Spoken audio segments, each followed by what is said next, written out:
स्वागत है आप सभी का मूर्ति नॉलेज में। और हम लोग शुरू करने वाले हैं आय प्रभाव।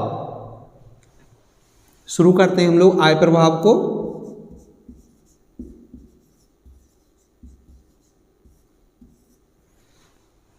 आखिर आय प्रभाव होता क्या है कि जब उपभोग की जा रही वस्तुओं की कीमतों को स्थिर मान लिया जाता है और उपभोक्ता की मौद्रिक आय में जब परिवर्तन होता है और फिर जब उपभोक्ता की मांग में इससे जो भी परिवर्तन होता है वही आय प्रभाव कहलाता है। इसे इस तरीके से समझेंगे, मान लीजिए कि जिन वस्तुओं का उपभोग किया जा रहा है उनकी कीमतों को स्थिर मान लिया जाता है और उपभोक्ता की आय यानी मौद्रिक आय में परिवर्तन होता है। इससे उपभोक्ता की मांग में जो भी परिवर्तन होगा वही आय प्रभाव कहलाता है। अपने अध्ययन की सुविधा के लिए थोड़ा सा हम लिख लेते हैं चीजों को, जैसे उपभोग की जा रही वस्तुओं की कीमतों को स्थिर मान लिया जाता है। स्थिर मान लिया जाता है। चलो इसे इतना छोड़ते हैं, यहां पर बना देते हैं एक पॉइंट। ओके, और जो सेकंड पॉइंट है अपने अध्ययन की सुविधा के लिए वो है उपभोक्ता की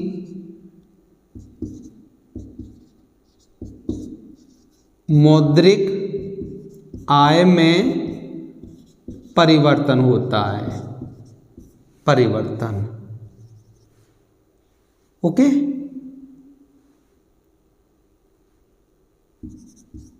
इससे जो भी उपभोक्ता की मांग में परिवर्तन होता है वही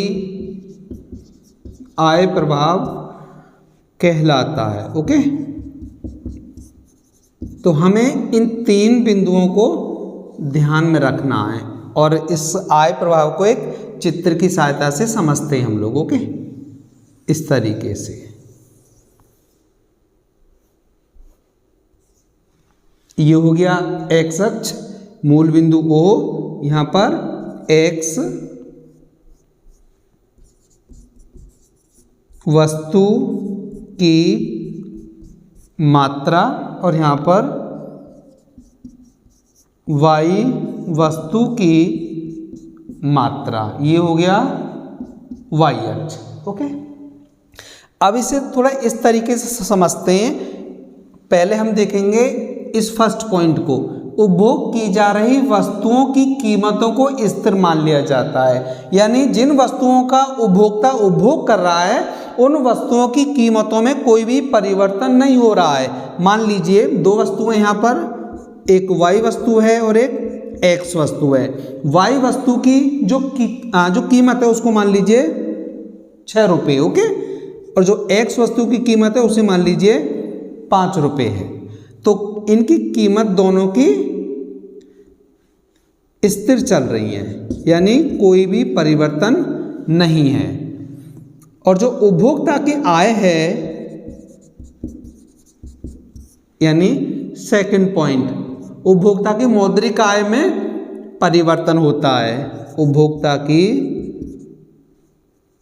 आय, हम केवल आय लिखेंगे यहां पर, आय में परिवर्तन होता है। मान लीजिए शुरू में उपभोक्ता की 100 रुपये इनकम है। ओके, तो 100 रुपये इनकम होने पर वो Y और X की कुछ इकाइयों का उपभोग करता है। मान लीजिए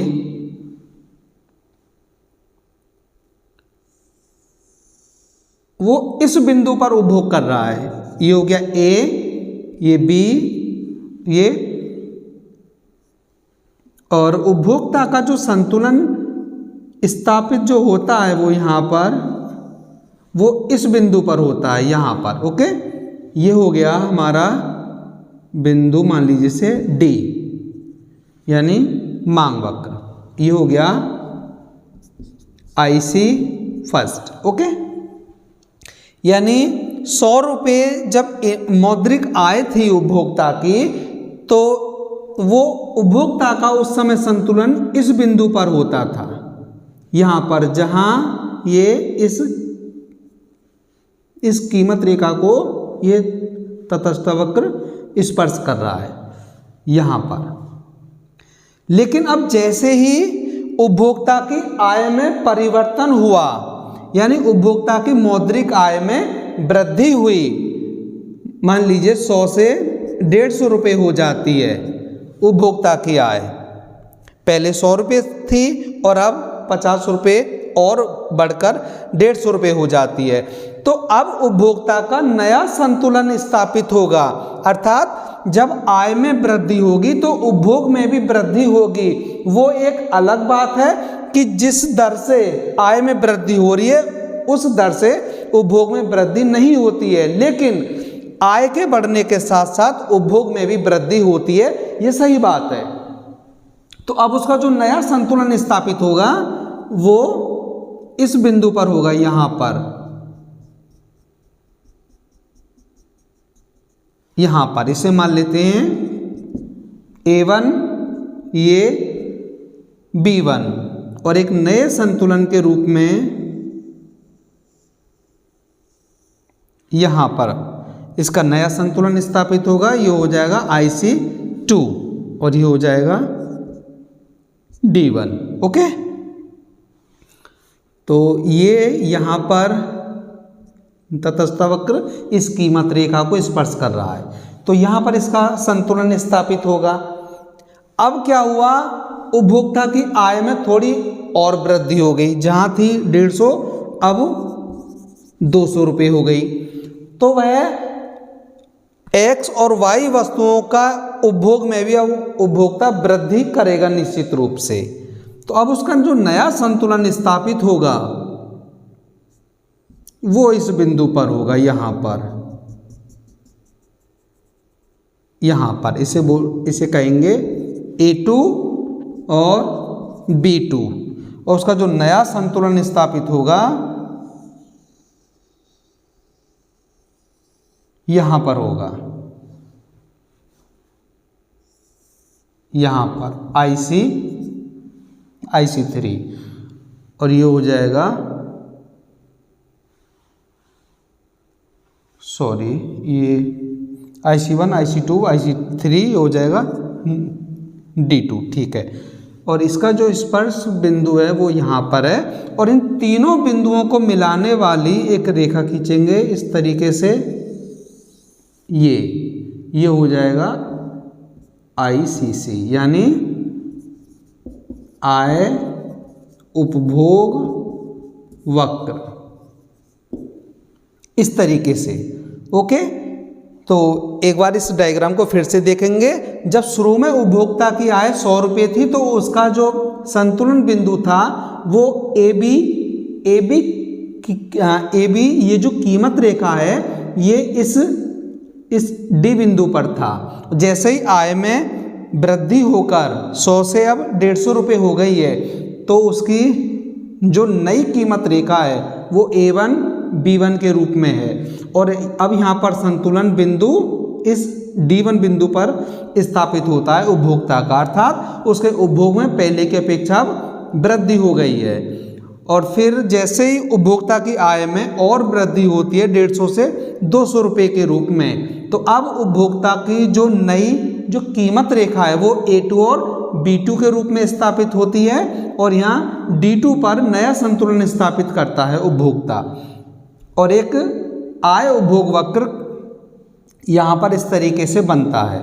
तो जैसे जैसे उपभोक्ता की मौद्रिक आय में वृद्धि होती है उसके उपभोग में भी वृद्धि होती है। अब इसे इस तरीके से भी समझते हैं, जैसे उसका जो पहला संतुलन बिंदु है वो यहाँ पर है, इसे इस तरीके से भी देख सकते हैं। जो दूसरा है दूसरा संतुलन बिंदु उसका यहाँ है, जो तीसरा संतुलन है वो इस बिंदु पर है। तो इस तरीके से भी हम इसे देख सकते हैं केवल अध्ययन की सुविधा के लिए। ओके, तो ये था आय प्रभाव।